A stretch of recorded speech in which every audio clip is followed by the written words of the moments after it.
First of all, it's so good to be in the House of Labor, and it's so good to be with people who understand the dignity of work and fight for it every day. And it's not an easy fight, but it's a good fight. And I thank you for all that you do, Ben, and everybody who does. Thank you. So it's wonderful to be back in Michigan and to be with so many incredible leaders, including, of course, Representative Slotkin. Where is she? There you are, who we must elect to the United States Senate, and we will count on that. State Senator Hertel, let's send him to the United States House of Representatives. There you are. And a special thanks to the brothers and sisters of United Auto Workers. Thank you for all that you are, all that you do. And a warm welcome. And of course, for generations in Lansing and across our country, union members have helped lead the fight for fair pay, better benefits, and safe working conditions. And every person in our nation has benefited from your work. You know, everywhere I go, I tell people, you may not be a union member, but you better thank unions for the 5-day work week, the sick leave, for paid family leave, and vacation time. Because we are all clear, collective bargaining benefits our entire nation. Our entire nation. Because here's the deal, when union wages go up, everybody's wages go up. When union workplaces are safer, everyone's workplace is safer. So thank the union. Thank the union. And the bottom line is when unions are strong, America is strong. Unions have always fought to make our nation more equal, more fair, and more free. And in this election, everything we have fought for years in this movement, for unions and for labor, is on the line. And I'm about to talk about it in real terms, because we always have real talk with each other. And your members can afford nothing less, which has been I appreciate your leadership. This election is about two very different visions for our nation. One that's trying to take us backward, him, and ours that is about moving forward and about the future. We fight for a future where we protect the freedom to organize, where we understand the importance of collective bargaining. You know, I sometimes say to young people, and by the way, have you noticed how when you look at the polling, younger workers coming into the workforce, they get it, and they understand the power and the nobility of unions? And I always say to people, look, here's the thing about collective bargaining. Everybody should want that when there's a negotiation, the outcome would be fair, right? Who's going to argue with that? Everybody should want that. That there will be a fair outcome in a negotiation. All right, so if we start from there, all reasonable people, then let's think about it. If you're talking about the worker, the one worker, trying to negotiate against the corporation, is that outcome going to be fair? No. The disparity in power is too great. So collective bargaining, it's a simple and important point. You let the workers organize so that the collective together, who have the same concerns, the same issues, can be banded together to have equal power in a negotiation, because the whole point is the outcome of the negotiation should be fair. That's what collective bargaining is about. That's what unions are about. It's about basic fairness. And it's about the dignity of work. Understanding all workers deserve to be treated with dignity and respect. That's what we're talking about when we talk about this movement, and the strength of the movement, and the importance of keeping it going. We talk about then our knowledge about the importance of building a future where we tap into the ambition of the American people, where we build what I call an opportunity economy, right? So every American has an opportunity to own a home, to buy a car, to build wealth, to start a business. And I will always, it is my pledge to you, put the middle class and working people first. I come from the middle class, and I will never forget where I come from. I will never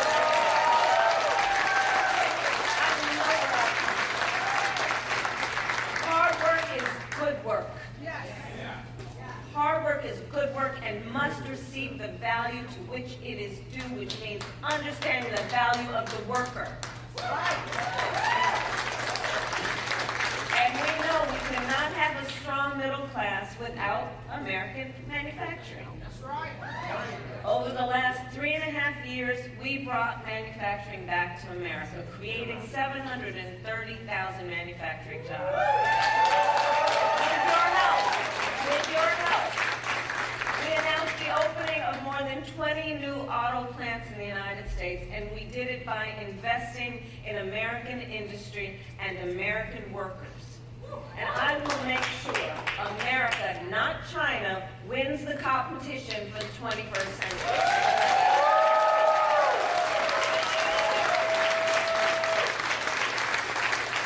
So under my plan, it's about investing in the industries that built America, like steel, iron, the great American auto industry. And we will ensure that the next generation of breakthroughs, from advanced batteries to electric vehicles, are not just invented, but built right here in America by American union workers.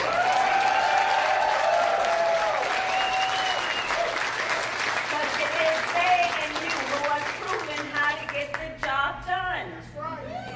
And as part of that vision, we will invest in manufacturing communities like Lansing.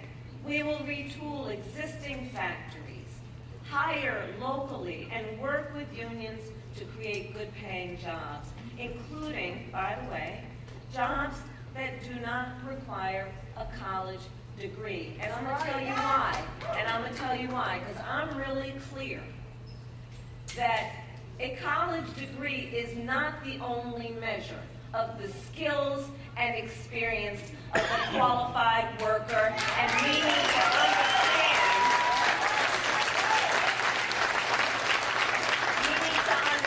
that. In fact, it is my pledge that as president, I'm going to do a critical assessment of federal jobs to look at those that don't require a college degree, so we can start talking about good jobs based on the skill and experience of the worker, and not random measures of who can do what.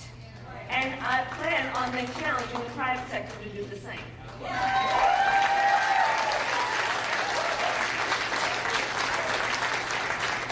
And we will, importantly, protect the pensions of union workers and retirees.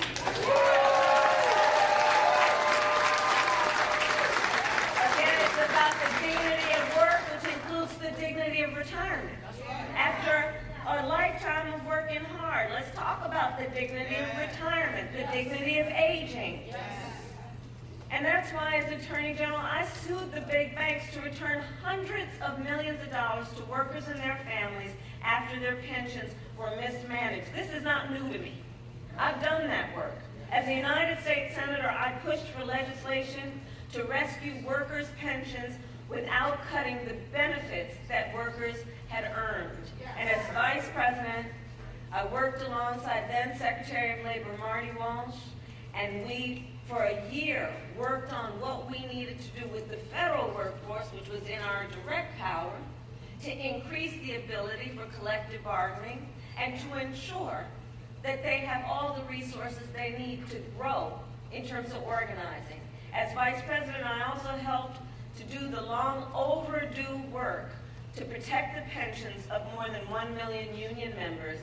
And yesterday, I announced the protection of the full earned pension benefits of more than 22,500 union workers and retirees in Michigan under the Detroit Carpenters Pension Fund.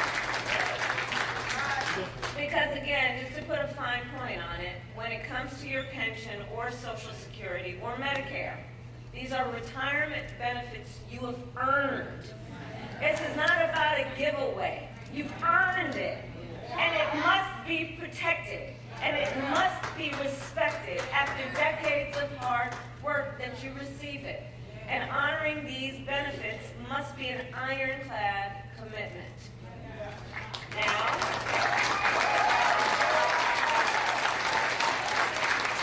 let's talk about, the guy on the other side. Let's talk about Donald Trump for a minute, shall we? And because he has a very different view. Now, in all seriousness, he has a very different view of workers, of hard work, of the dignity of work. You guys, and we know it. We know it. He tries to, do his rhetorical thing at rallies like he understands what it means to earn a living. No, you understand what I'm saying? He pretends that he understands workers and the hard work and the battle workers face every day to get their due wages and benefits. Well, we're not falling for the okie doke. Because we know what he has said and we know what he has done. He who called Social Security a Ponzi scheme. He called it a Ponzi scheme. He recommended we raise the retirement age to 70. Can you imagine if you were required to work to 70? No. He who intends to cut Social Security and Medicare? We know how many people, their only source of income is their Social Security check. Talk about, is the value about dignity in retirement? Dignity in aging? And remember, he was the only one, he said, he was going to be the only one who could bring back America's manufacturing jobs. You know how you got, I'm the only one, right?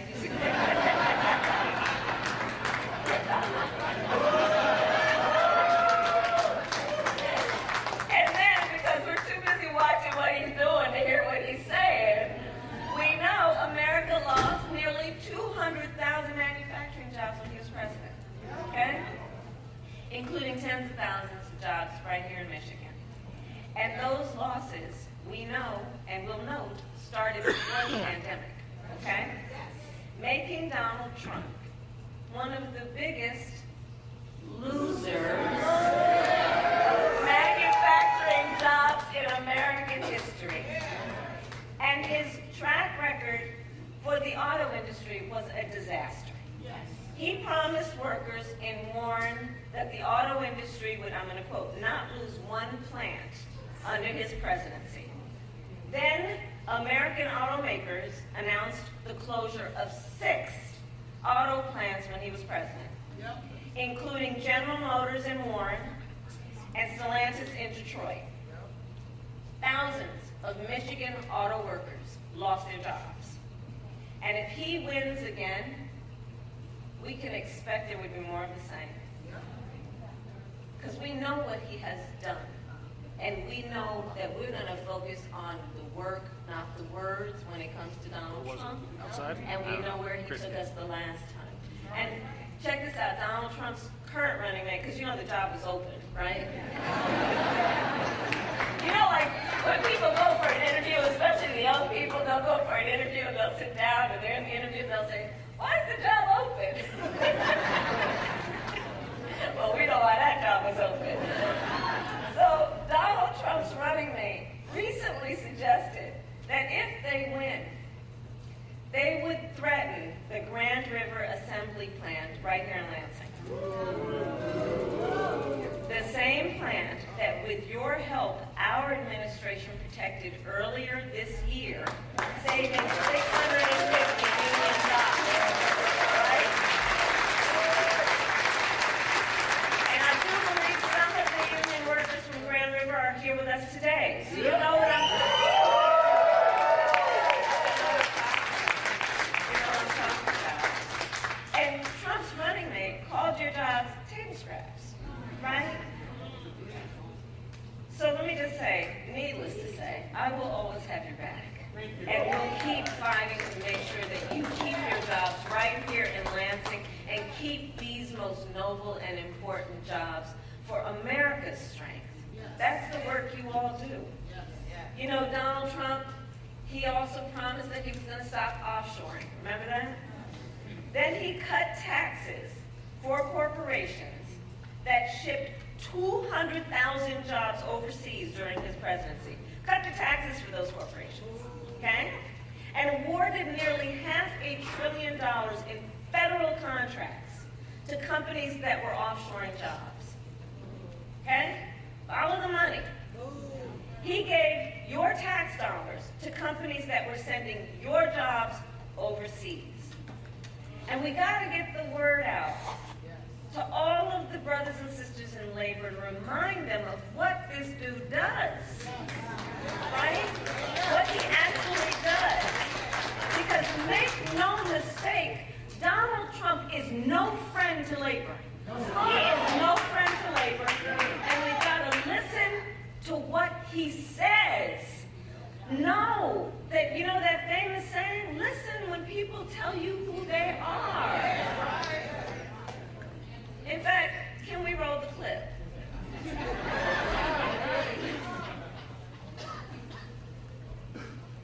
Let's see. There we go. I used to hate to pay overtime. When I was in the private sectors, they say, oh, I don't want over, you know, I shouldn't tell you this. I go out and get other people and let them work regular time. But they build everything in Germany, and then they assemble it here. They get away with murder because they say, oh, yes, we're building us. They don't build that. They take them out of a box and they assemble them. We can have our child do it. They go on strike and you say, that's okay, you're all gone. You're all gone. The United Auto Workers ought to be ashamed for allowing this to happen. And the leader of the United Auto Workers should be fired immediately.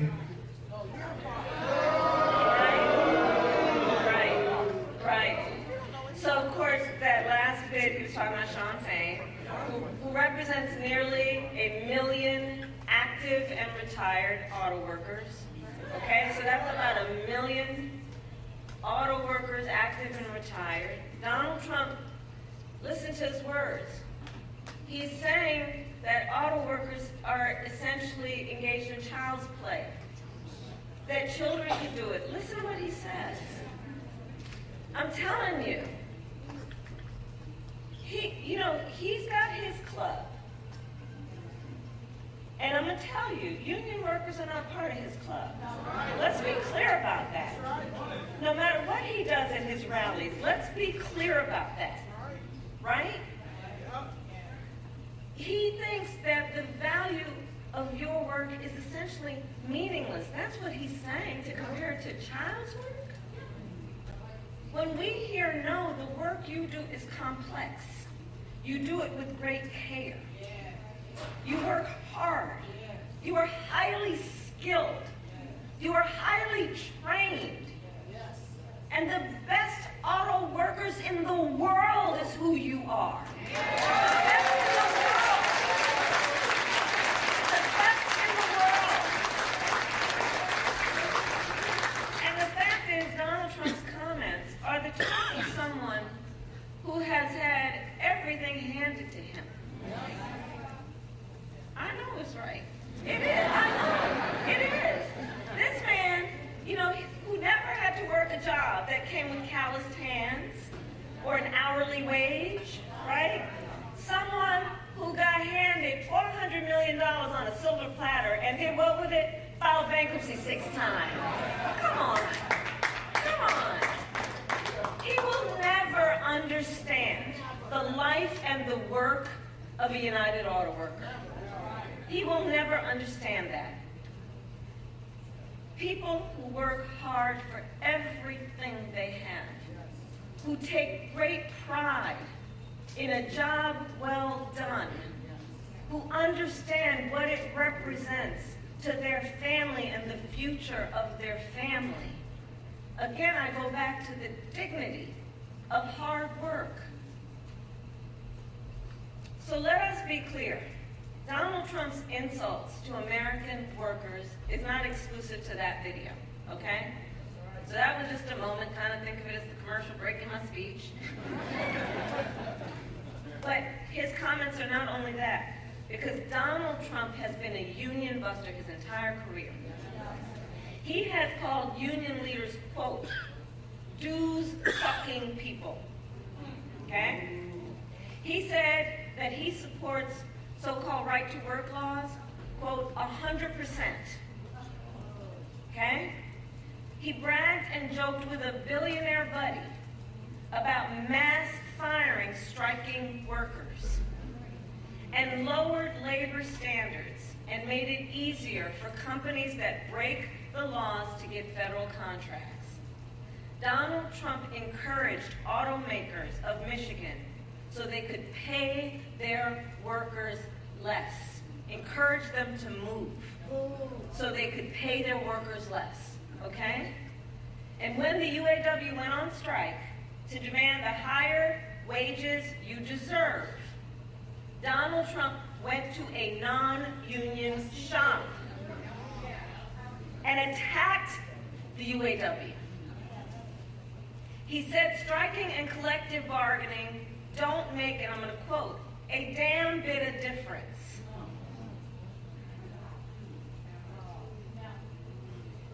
So here's the bottom line. Donald Trump's track record is a disaster for working people. And he is, I believe, an existential threat to America's labor movement. And everything he intends to do if he is reelected is also spelled out in that Project 2025. So to read it and to know it is to know he intends to launch a full-on attack on unions and the freedom to organize. Okay? He will ban public sector unions, roll back workplace safety protections. Read it when you have some time, Google it, everybody's watching. Look, he will make it easier for companies to deny overtime pay for workers and appoint a union buster to run the Department of Labor. Be sure of that. Be sure of that. So to all the friends here, I say what you already know. It's time to turn the page.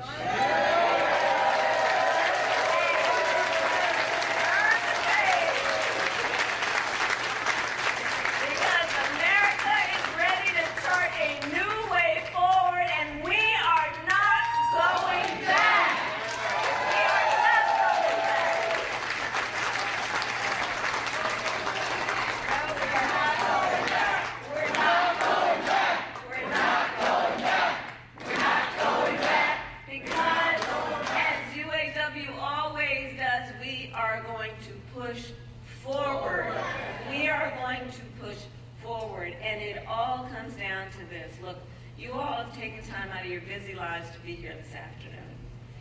And we are all here together because we know the stakes in this election are so high. Yes. We are all here together because we love our country. Yes. We love our country. And I do believe it is one of the highest forms of patriotism, the expression of the love of our country, to fight for our ideals. And that's what this is about. This is not, at the end of the day, a fight against something. This is a fight for something. This is a fight for something.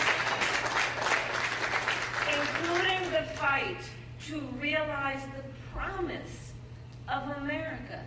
After all, that's what unions have always done. It's about understanding the promise of America, which has to include the promise that we should make to the workers of America. So we have 18 days to get this done. It's not a lot of time, okay? And we know this is going to be a tight race until the very end. Yes. We are the underdog. But make no mistake, we will win. We will win.